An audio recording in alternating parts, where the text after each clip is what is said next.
बिस्मिल्लाहिर्रहमानिर्रहीम। अस्सलाम वालेकुम बेटा, कैसे हैं आप लोग? बेटा first year chemistry chapter number 5, आज हमारा टॉपिक है डुअल नेचर ऑफ मैटर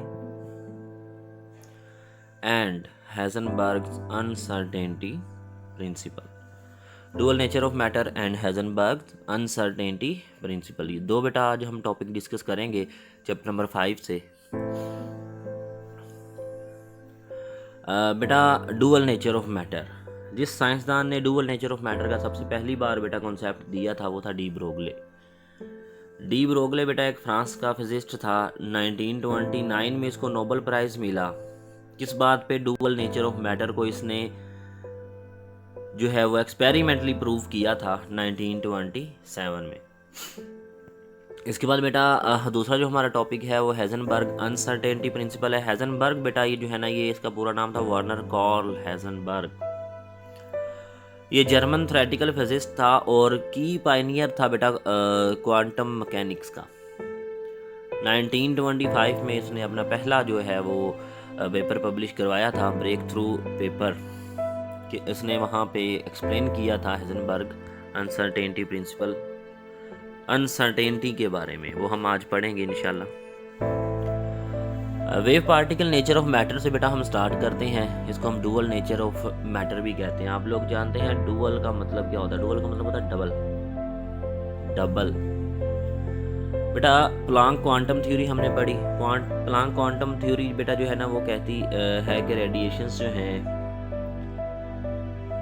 वो दो तरह का बिहेवियर रखती हैं, पार्टिकल बिहेवियर भी रखती हैं और वेव लाइक बिहेवियर भी वो रखती हैं। पार्टिकल लाइक नेचर भी होती है और वेव लाइक नेचर भी होती है।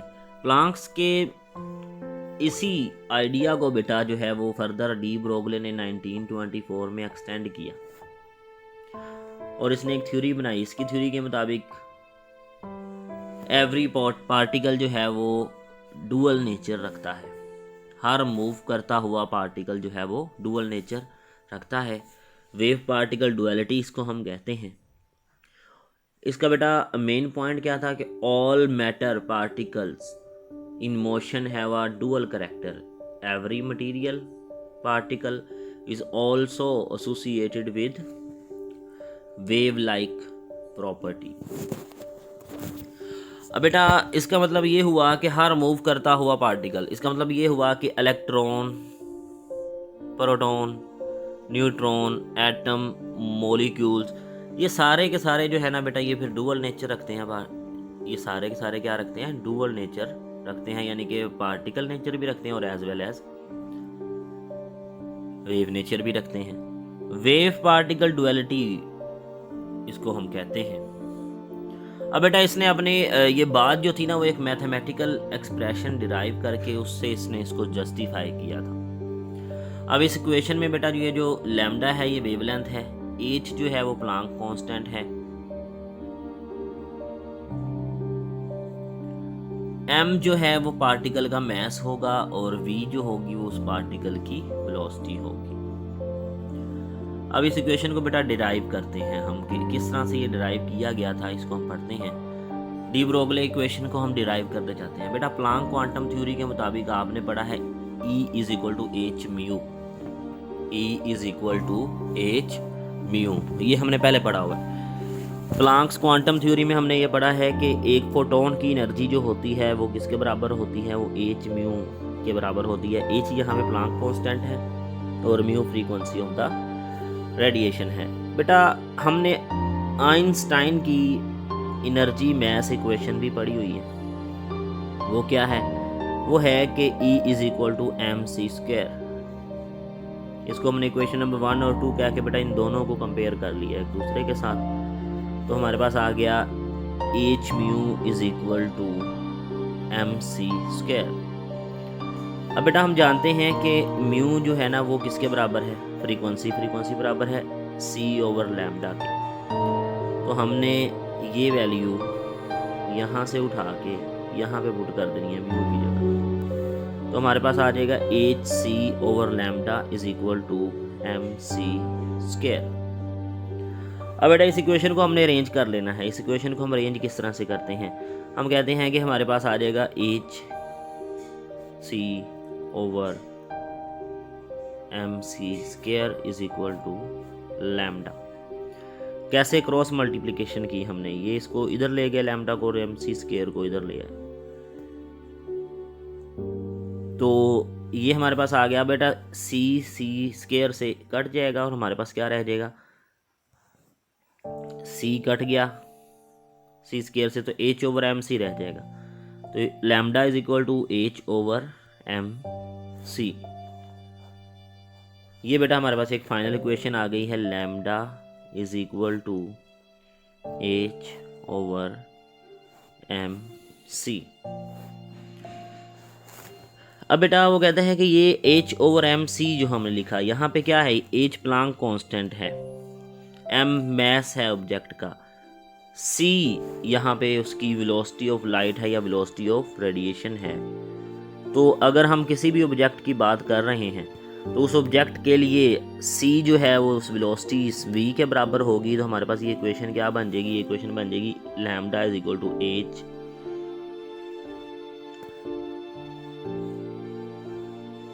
Over m v, lambda is equal to h over m v. अब बेटा इस इक्वेशन का जो है ना, ये इस इक्वेशन से हमें क्या पता चलता है, इस इक्वेशन से हमें पता चलता है कि ये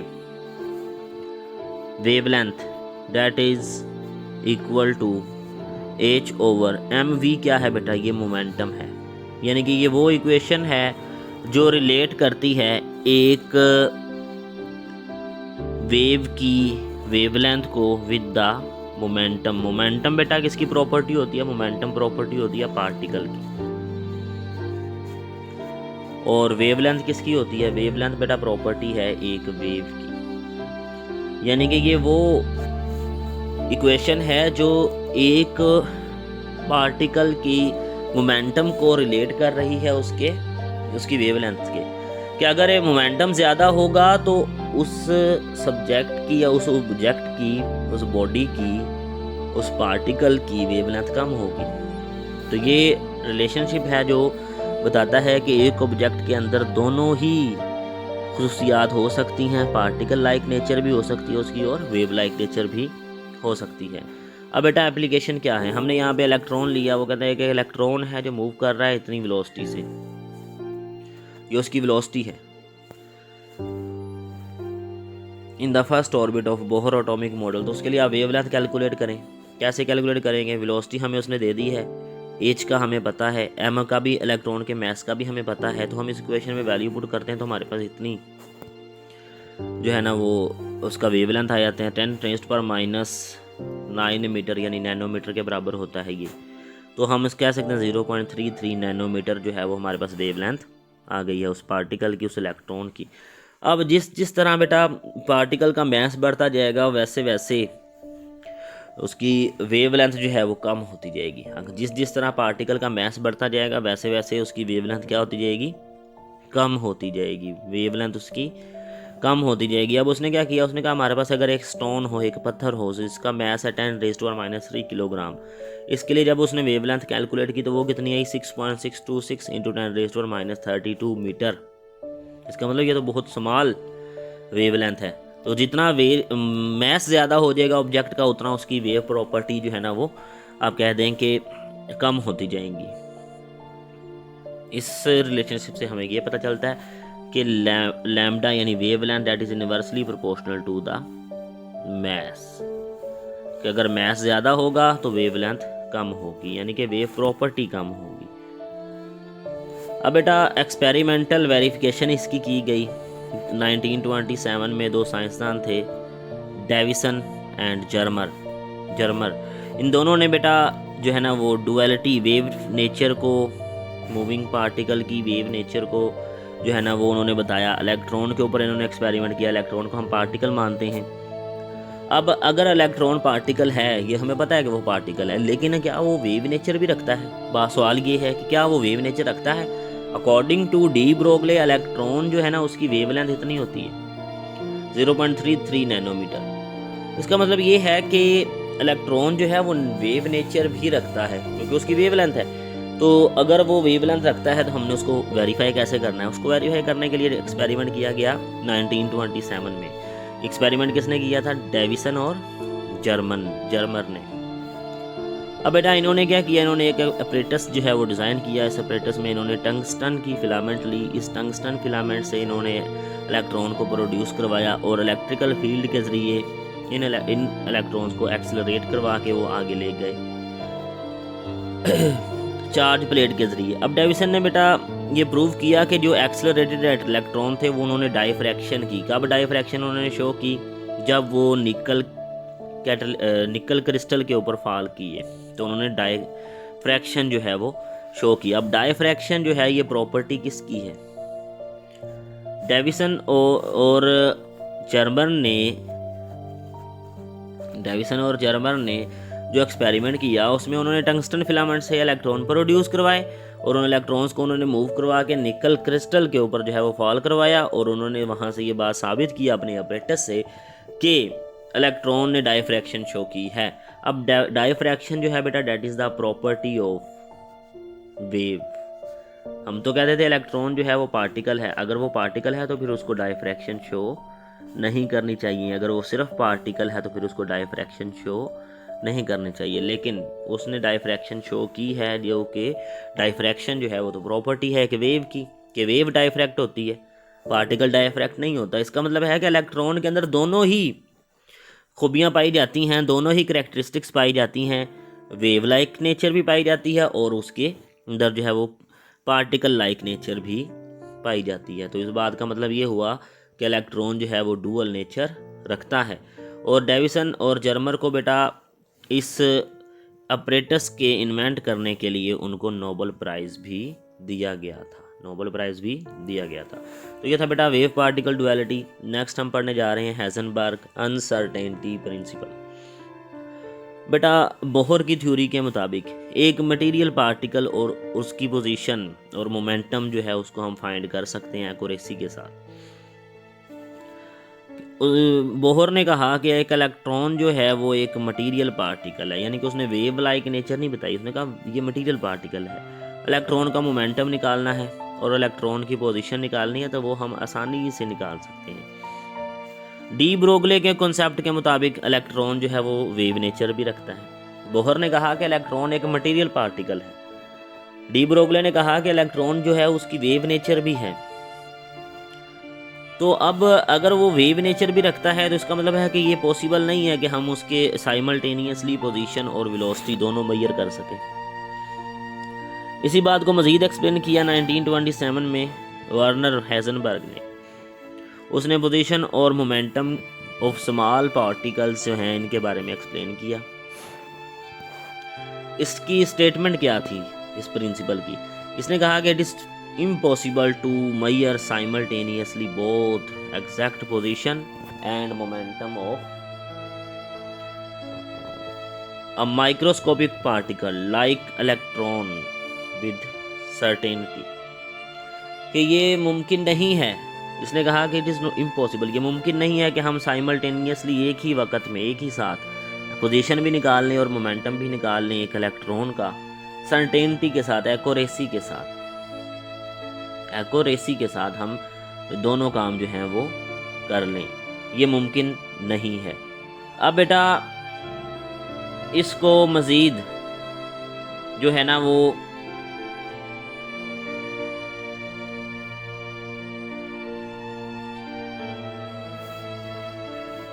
मैथमेटिकल फॉर्म में भी उसने बयान किया।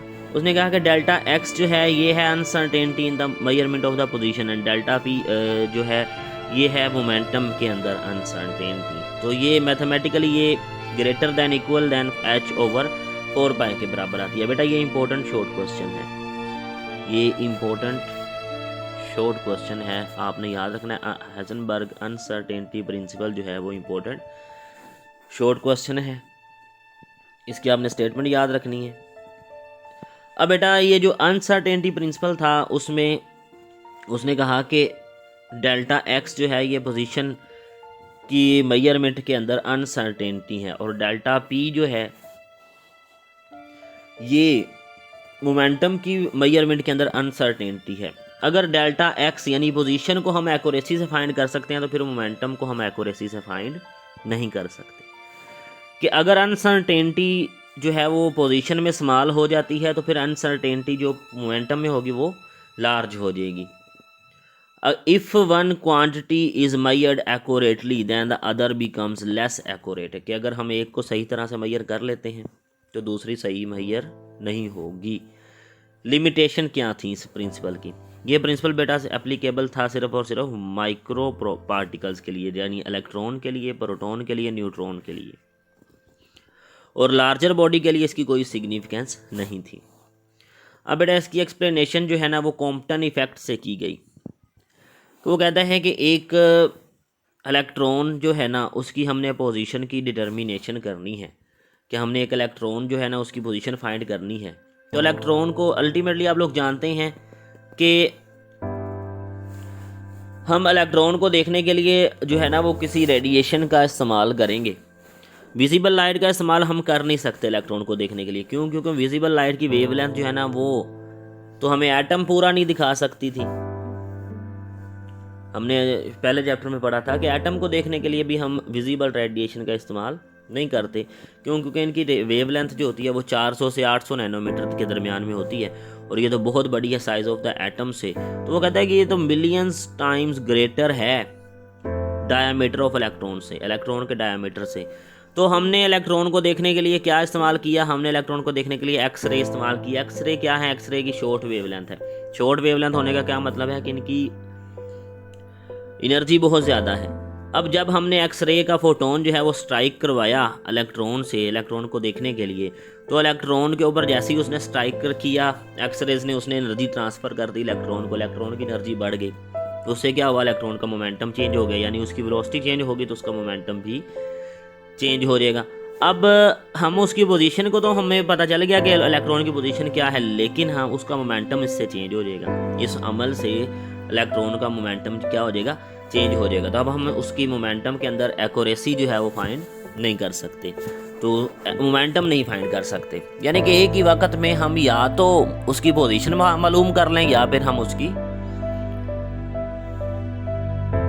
उसका मोमेंटम फाइंड कर लें। अब अगर मैं कहता हूं कि हम ठीक है जी हम एक्सरे इस्तेमाल नहीं करते, हम कोई और रेडिएशन इस्तेमाल कर लेते हैं, लेट्स सपोज कि हम विजिबल लाइट इस्तेमाल करने की कोशिश कर रहे हैं। विजिबल लाइट से फिर ये होगा कि उसका मोमेंटम तो चेंज नहीं होगा इलेक्ट्रॉन का, लेकिन विजिबल लाइट से इलेक्ट्रॉन नज़र नहीं आएगा, यानी कि इलेक्ट्रॉन की पोजीशन जो है वो पता नहीं चलेगी। तो अगर हम मोमेंटम में एक्यूरेसी लेके आते हैं तो फिर पोजीशन में एक्यूरेसी नहीं रहेगी। तो ये था बेटा हाइजेनबर्ग अनसर्टेनिटी प्रिंसिपल, इसको आपने याद कर लेना, ये बहुत अहम शॉर्ट क्वेश्चन है। नेक्स्ट बेटा इंशाल्लाह हम shapes of orbital, concept of orbital start करेंगे, क्वांटम नंबर्स। तब तक के लिए इजाज़त चाहूँगा। अल्लाह हाफिज़।